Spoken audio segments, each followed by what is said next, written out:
Jiwa terpilih. Dengarkan ini bukan sebagai pesan yang lewat begitu saja, bukan sebagai hiburan yang akan kamu lupakan setelah layar ini redup. Ini adalah interupsi halus dari semesta. Dan kamu tahu rasanya ketika sebuah interupsi tidak berisik, tetapi membuat udara berubah. Kamu tahu rasa ketika kata-kata tertentu tidak sekadar masuk ke telinga, melainkan turun pelan ke dada, lalu menetap di sana seolah berkata, akhirnya kamu sampai di titik ini. Jiwa terpilih. Kekuatan tidak selalu datang dengan teriakan. Kekuatan tidak selalu memakai panggung. Kekuatan sejati tidak memanggil perhatian. Kekuatan sejati merapikan ruangan, lalu menunggu sampai orang-orang menyadari bahwa susunan kursi sudah bergeser. Dan saat mereka baru mulai bertanya, apa yang berubah? Permainan sudah berganti babak, bahkan tanpa pengumuman. Banyak orang keliru mengira pengaruh itu harus keras, harus ramai, harus terlihat.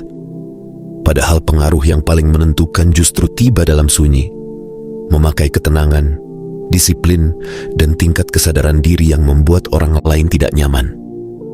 Karena saat kamu benar-benar sadar, kamu tidak mudah dipancing. Saat kamu benar-benar tenang, kamu tidak mudah diatur. Saat kamu benar-benar disiplin, kamu tidak mudah dibeli.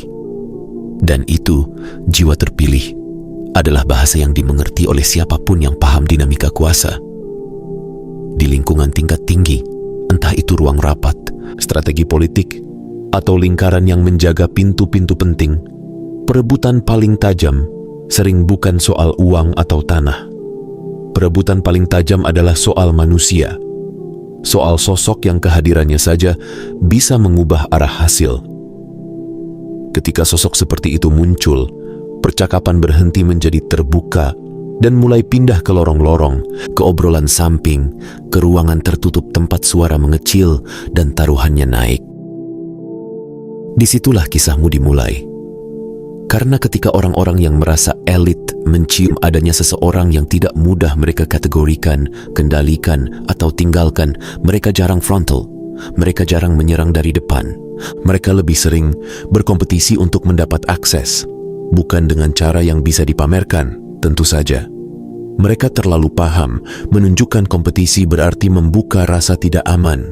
Maka kompetisi itu memakai kostum yang sopan, undangan yang mendadak banyak, aliansi yang cepat terbentuk, ketertarikan dari orang yang sebelumnya tidak pernah melihatmu, peluang yang datang dengan tenggat waktu yang terasa aneh, seolah semua harus terjadi sekarang juga.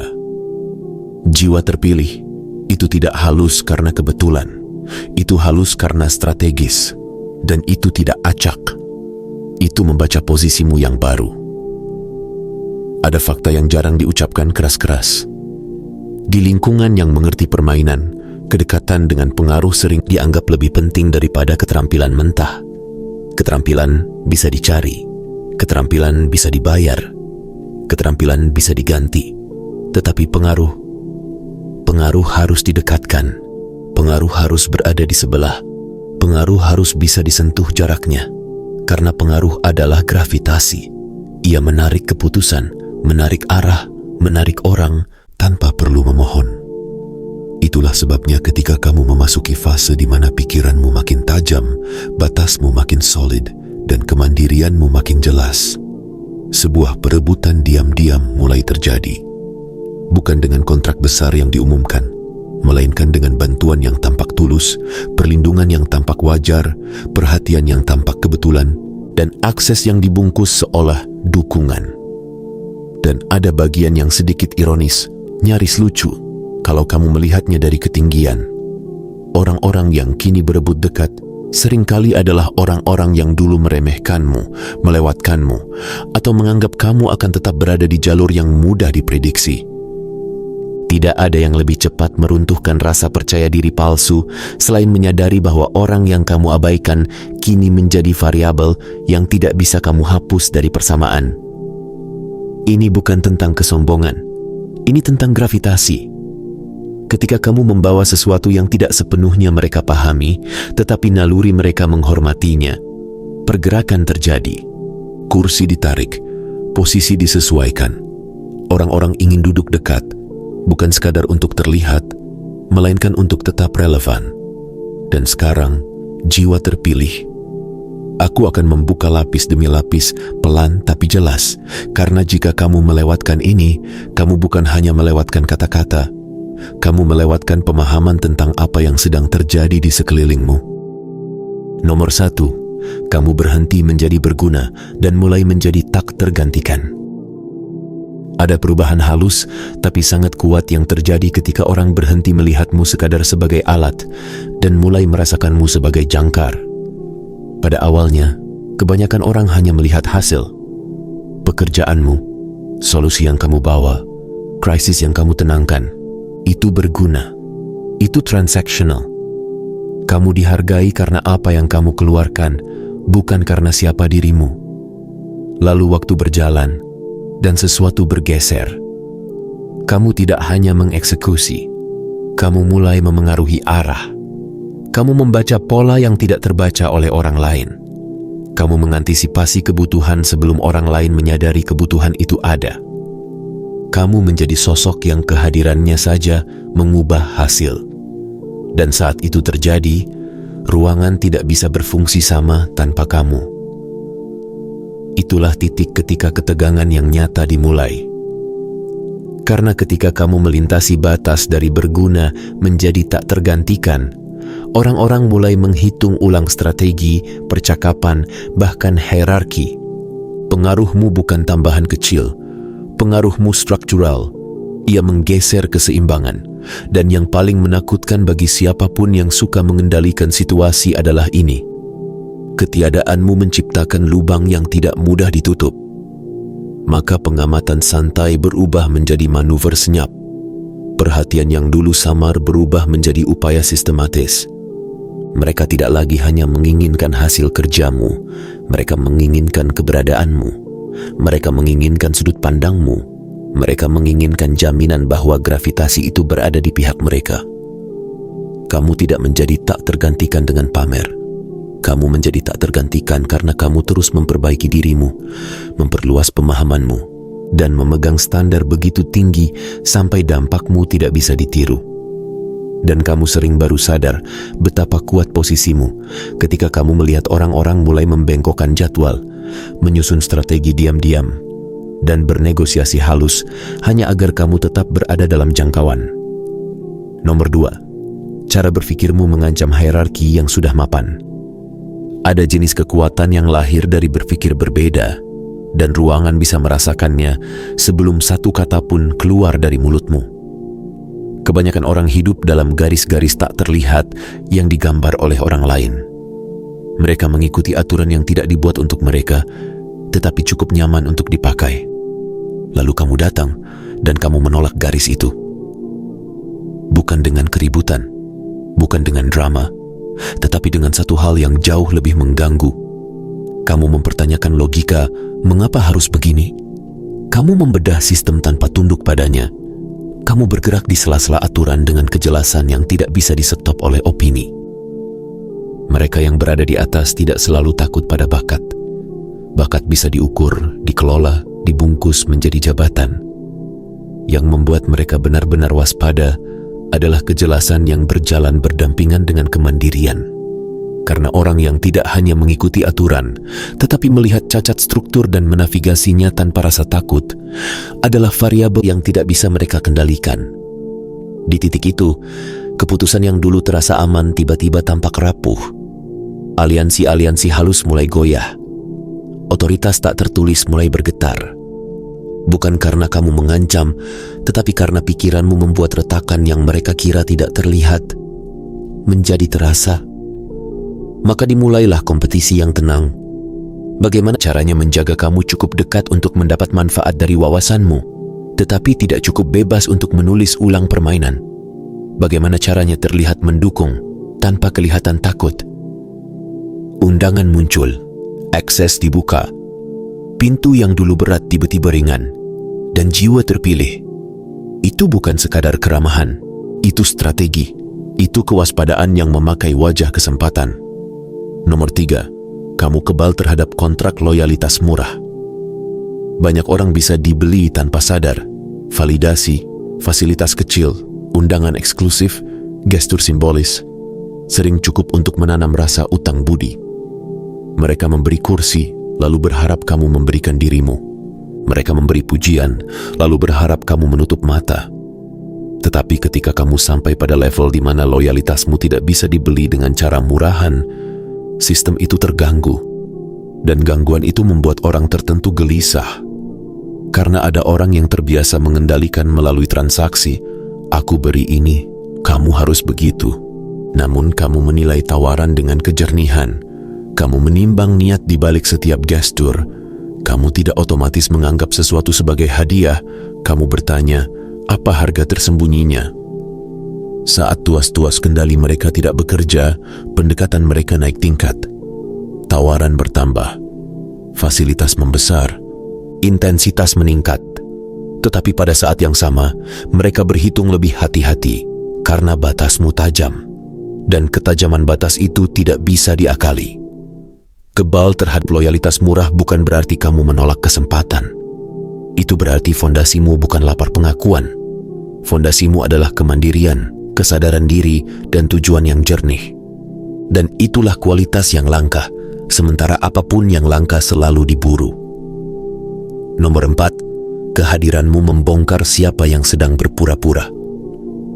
Ada fenomena yang terjadi ketika kamu masuk ke sebuah ruangan tanpa banyak bicara, tanpa tampil berlebihan, tanpa berusaha mengesankan.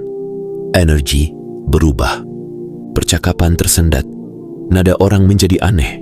Bukan karena sihir, bukan karena kebetulan, melainkan karena kamu berjalan dengan kejernihan dan keaslian, sementara sebagian orang bertahan hidup dengan topeng. Orang yang terbiasa menang lewat ilusi akan merasa tidak nyaman ketika ada seseorang yang melihat tanpa mudah terhipnotis. Kamu tidak perlu menunjuk. Kamu tidak perlu menuduh. Kamu cukup hadir dan ketenanganmu menjadi cermin. Cermin itu tidak selalu ramah. Mereka yang biasanya percaya diri tiba-tiba ragu. Mereka yang biasanya mendominasi tiba-tiba mencari celah untuk terlihat aman. Mereka yang biasanya memainkan trik kecil tiba-tiba merasa trik itu transparan. Dan di balik semua itu ada kepanikan kecil yang mereka tutupi dengan senyum, dengan basa-basi, dengan keramahan yang mendadak. Jiwa terpilih. Inilah salah satu bentuk leverage paling kuat. Membongkar kepura-puraan tanpa agresi, tanpa komentar, tanpa pidato. Kamu memaksa orang berhadapan dengan kontradiksi mereka sendiri hanya dengan cara kamu mengamati dan tidak reaktif. Dan itu membuat orang-orang yang biasa mengendalikan suasana menata ulang strategi. Nomor 5, kamu membawa leverage tanpa mengumumkannya. Kekuatan sejati sunyi. Kamu tidak perlu mengabarkan apa yang kamu tahu, siapa yang kamu kenal, pintu apa yang bisa kamu buka. Tetapi orang tetap merasakannya. Ada bobot tak terlihat pada seseorang yang bergerak dengan percaya diri, sadar, dan menahan diri. Kamu sudah belajar bertindak dengan presisi, menilai sebelum terlibat, membaca sebelum bicara, bergerak tanpa perlu menjelaskan terlalu banyak. Kehadiran seperti ini tidak berteriak otoritas, tetapi ruangan akan diam sepersekian detik lebih lama ketika kamu masuk. Leverage bukan soal memamerkan kartu. Leverage adalah membuat orang sadar bahwa kamu punya kartu tanpa kamu pernah mengangkatnya. Dan ini mengganggu mereka yang menggantungkan kuasa pada sinyal-sinyal yang terlihat. Mereka terbiasa membaca orang yang bising. Mereka terbiasa mengukur orang yang suka membuktikan diri. Tapi kamu tidak mengejar tepuk tangan. Kamu tidak hidup dari validasi. Kamu hidup dari dampak. Maka orang mulai berebut secara halus. Mereka tidak menyebutnya berebut. Mereka menyebutnya mengajak, mendukung, berkolaborasi. Tetapi di balik itu, mereka ingin dekat dengan sesuatu yang mereka tidak bisa ukur, namun mereka tahu berbahaya untuk diabaikan. Nomor 6, kamu membuat orang menghadapi batas mereka sendiri. Ada energi langka yang bukan hanya memengaruhi ruangan, tetapi memaksa orang mengukur dirinya sendiri. Ketika kamu beroperasi di level yang melampaui ekspektasi mereka, kamu menjadi cermin lain. Cermin yang memperlihatkan stagnasi, kenyamanan, dan potensi yang mereka tinggalkan. Kamu tidak sedang bersaing. Kamu tidak sedang menghakimi. Kamu hanya bergerak dengan standar yang membuat setengah hati terlihat memalukan. Dan kebanyakan orang tidak suka melihat plafon mereka. Plafon itu menyakitkan. Plafon itu mengancam. Itulah sebabnya kamu melihat perubahan perilaku ketika kamu hadir. Ada yang mencoba menutupi dengan bersuara lebih keras. Ada yang mencoba mengecilkanmu. Ada yang tiba-tiba ingin bersahabat. Ada yang mendadak memberi ruang. Semua karena mereka merasakan bahwa berada dekat denganmu berarti mereka harus naik level atau tersingkir oleh waktu. Orang-orang tertentu yang paham permainan melihatmu sebagai katalis. Mereka tahu kamu mempercepat keputusan, mempertajam strategi, dan membongkar kelemahan yang selama ini tersembunyi. Tetapi ada tangkapan halus, pengaruhmu tidak bisa dimiliki, tidak bisa dijinakkan, tidak bisa dikandangkan. Maka kompetisinya sunyi, tetapi tajam. Nomor 7, kamu tidak bisa sepenuhnya diklaim oleh pihak manapun. Ada tingkat kemandirian yang membuat orang gugup. Kamu bergerak dengan kebebasan yang tidak bisa dikotakan. Kamu tidak terikat pada gelar, pada kubu, pada loyalitas yang bisa diperas menjadi senjata. Dan justru karena itulah kamu menjadi sosok yang diperebutkan. Ketika tidak ada satu kelompok pun yang bisa berkata, "Dia milik kami," semua pihak yang mencium pengaruhmu mulai menyusun strategi. Masing-masing ingin mengamankan sebagian dari perhatianmu, sebagian dari wawasanmu, sebagian dari keberpihakanmu. Meskipun mereka tahu kamu tidak bisa dimiliki. Menjadi tak terklaim bukan berarti kamu menolak koneksi. Itu berarti kamu memilih koneksi yang selaras. Kamu menaruh energimu pada nilai dan visi, bukan pada kewajiban. Dan pilihan seperti ini mematahkan aturan lama, aturan yang percaya bahwa manusia bisa dibeli, dipaksa, atau diarahkan lewat rasa takut. Jiwa terpilih. Kamu mengubah permainan hanya dengan cara kamu tidak mudah dimasukkan ke dalam keranjang manapun. Nomor 8, kamu tidak mengejar ruangan. Ruangan menyesuaikan diri padamu. Ada perbedaan yang sangat jelas antara orang yang bergerak untuk pas di sebuah ruang dan orang yang membuat ruang itu bergerak agar pas dengannya. Kebanyakan orang mengejar pengakuan, mengejar tempat duduk, mengejar akses, mengejar perhatian. Kamu berbeda. Kamu hadir, dan lingkungan mengkalibrasi ulang. Percakapan bergeser, keputusan ditinjau ulang. Orang-orang menimbang kata-kata mereka, bukan karena kamu menakutkan, tetapi karena mengabaikanmu punya biaya tersembunyi yang mereka tidak bisa hitung dengan angka. Ini terjadi karena kamu membawa sesuatu yang sulit dipalsukan, keselarasan. Kamu tidak perlu tampil, kamu tidak perlu minta dilihat. Kamu sudah terlihat. Energi seperti ini bekerja seperti batu yang jatuh ke aliran air. Tidak berisik, tetapi mengubah arus. Maka undangan meningkat, akses lebih cepat. Pintu yang dulu tertutup tiba-tiba terbuka. Dan sekali lagi, jiwa terpilih. Ini bukan sanjungan, ini strategi. Karena semua orang yang peka pada perubahan tahu, lebih aman berada di sisi gelombang daripada berdiri kaku, menunggu tersapu. Nomor 9, ketiadaanmu menciptakan kerugian yang terasa. Ada titik ketika orang menyadari kehadiranmu bukan sekadar terasa. Ia penting.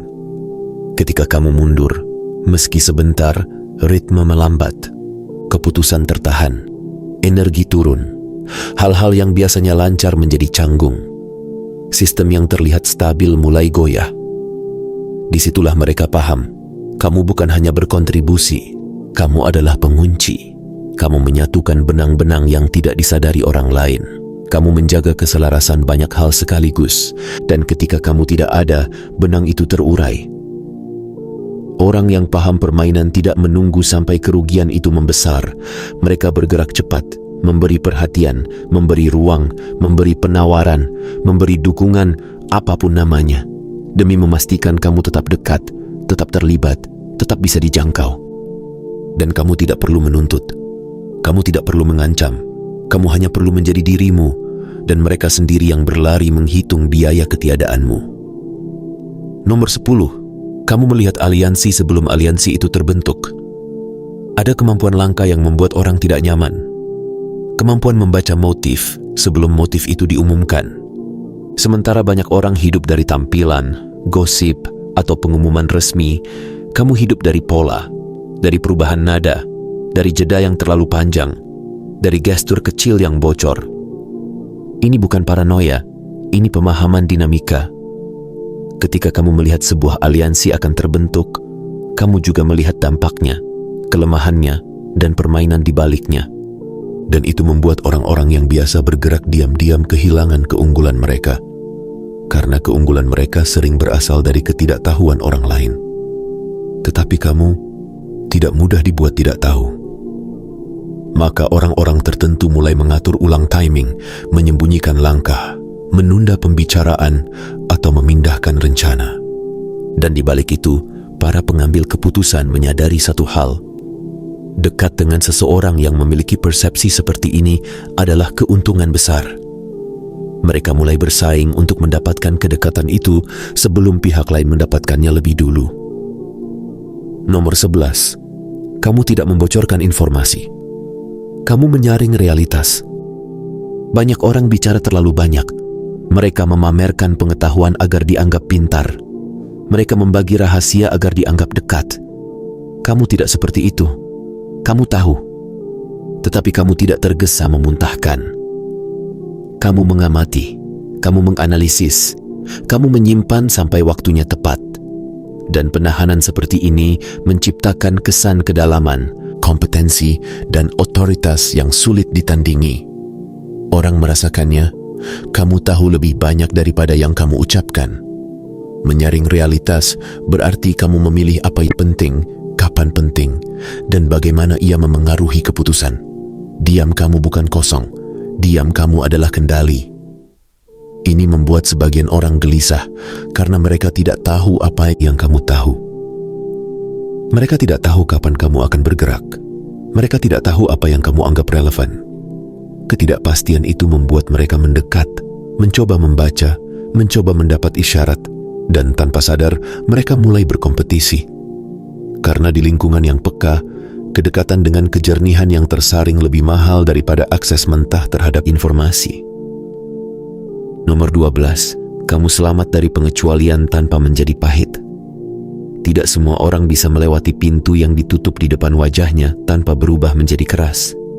Banyak orang ketika disingkirkan menjadi marah, menjadi sinis, menjadi ingin membalas. Tetapi kamu melakukan hal yang langka. Kamu bertahan dari diabaikan tanpa kehilangan kejernihan. Kamu melewati disisihkan tanpa kehilangan martabat. Kamu melewati diremehkan tanpa kehilangan fokus. Dan itu magnetis. Karena orang bisa merasakan kekuatan yang lahir bukan dari privilege, melainkan dari ketahanan. Kamu tidak menutupi luka dengan pertunjukan. Kamu tidak mengejar pengakuan sebagai obat. Kamu memilih mengolah dirimu diam-diam, mengasah pemahaman, menguatkan kehadiran.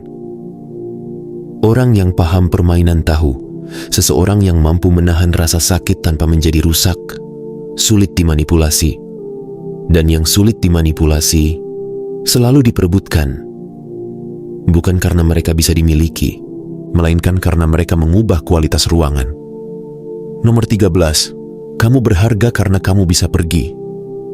Kekuatan sejati bukan tentang memegang. Kekuatan sejati adalah memiliki pilihan untuk meninggalkan. Banyak orang mengukur pengaruh dari seberapa dekat mereka dengan pusat, seberapa kuat mereka menempel pada sesuatu, seberapa besar akses yang mereka kuasai. Tetapi kamu tidak menggantungkan nilaimu pada ketergantungan. Kamu tahu dampak kehadiranmu, kamu tahu batasmu, kamu tahu bahwa bertahan bukan satu-satunya jalan. Maka pergi bukan ancaman, pergi adalah opsi. Dan ketika orang merasakan bahwa keterlibatanmu adalah pilihan, bukan kebutuhan, mereka berhenti memperlakukanmu sebagai bagian dari sistem yang bisa diprediksi. Mereka mulai menghitung, mereka mulai bergerak, mereka mulai berlomba diam-diam untuk memastikan mereka tidak menjadi pihak yang kamu tinggalkan. Ini bukan dominasi, Ini kejernihan. Kamu tidak butuh menguasai siapapun. Kamu hanya perlu tidak bisa dikuasai. Dan itu sudah cukup untuk mengubah dinamika seluruh ruangan. Jiwa terpilih. Sekarang dengarkan lapisan yang paling sunyi, tetapi paling jujur. Perebutan diam-diam di sekelilingmu bukan semata karena kekaguman, bukan karena sanjungan. Banyak di antaranya didorong oleh ketakutan. Takut tidak relevan, takut tertinggal, takut tidak kebagian arah ketika arus berubah. Karena saat kamu bergerak maju, lanskap berubah. Dan orang-orang yang tadinya nyaman mulai sadar bahwa berdiri di pinggir kini ada biayanya. Mereka merasakan, bahkan jika mereka tidak mengakuinya, bahwa ide-ide dan keputusanmu menggeser hasil. Bahwa orbitmu bukan akses biasa. Orbitmu adalah posisi strategis. Maka mereka tersenyum, mengangguk, bersikap santai. Tetapi di belakang itu, mereka menyusun penempatan. Siapa yang paling dekat, siapa yang paling dipercaya, siapa yang paling dulu mengunci kedekatan. Dan kamu tidak perlu menyebutnya perang. Mereka tidak akan menyebutnya perang, tetapi kamu akan melihat tandanya. Tenggat yang dibuat mendadak, ajakan yang terasa terlalu cepat, dukungan yang muncul tiba-tiba, perhatian yang seperti baru ingat kamu ada. Jiwa terpilih, ini peringatanku yang lembut namun tegas. Jangan tertipu oleh kemasan. Jangan terpukau oleh kata-kata yang manis. Jangan menyerahkan dirimu hanya karena seseorang memberi tempat duduk. Kamu sedang memasuki fase di mana standar, batas, dan kejernihanmu menjadi mata uang paling mahal di ruangan manapun.